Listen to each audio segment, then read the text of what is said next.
Voilà, donc ici je vais ouvrir, moi je suis sur Mac, donc vous l'ouvrez à partir du menu démarrer. Je vais ouvrir ma GIMP. Ici c'est sur Mac OS X, mais vous pourrez tout à fait le faire aussi à partir de votre PC. La plateforme est la même, donc je vais fermer cette fenêtre parce que j'en ai plus besoin. Je vais fermer cette fenêtre aussi, et voici les 3 modules que vous allez découvrir qui sont importants. Un module d'outils, voilà, que vous pouvez affiner ici sur le côté. Une autre fenêtre avec l'image que vous allez travailler, et à droite les calques avec différentes possibilités de fond, de taille encore, de pinceau, de brosse que vous pourrez déterminer. Donc la première des choses à faire avant de commencer à travailler GIMP, c'est créer un document.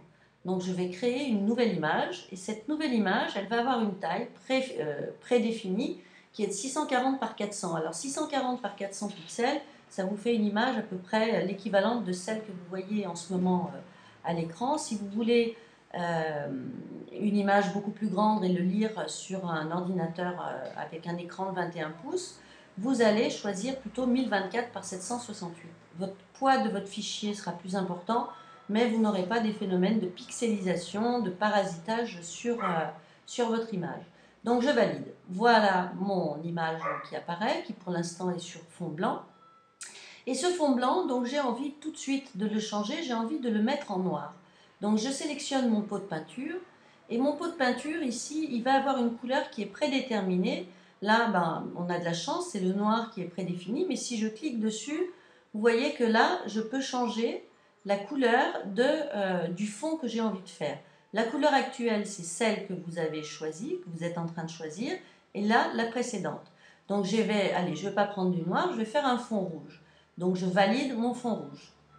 Et après, avec mon pot de peinture, le voici, avec mon pot de peinture, je vais remplir la surface, la totalité, voilà, de mon image qui est remplie en rouge.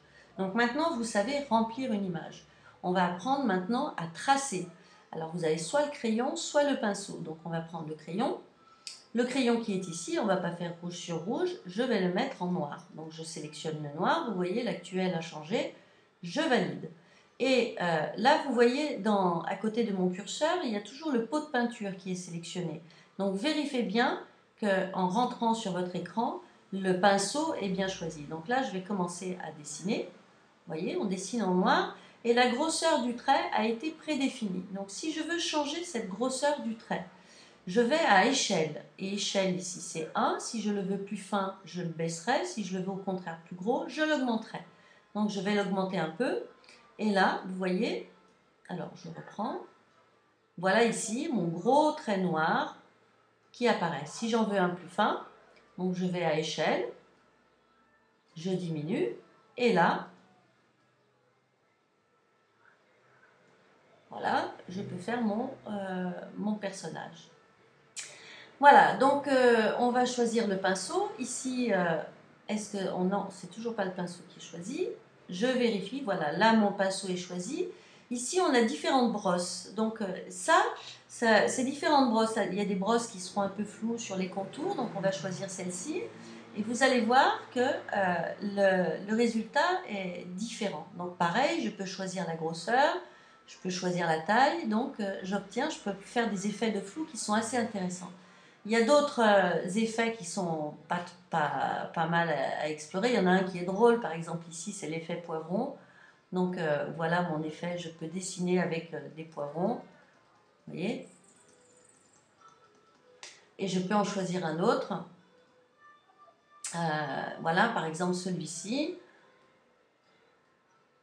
Vous voyez, on dessine avec des motifs qui sont prédéterminés. Donc voilà, là dans l'immédiat, vous avez appris à ouvrir un fichier, à sélectionner une bonne taille de fichier pour votre travail, et une fois que vous avez terminé, donc fichier, on fait enregistrer sous. Moi je l'enregistre sous mes documents, et je vais mettre ici essai 1. Et j'enregistre.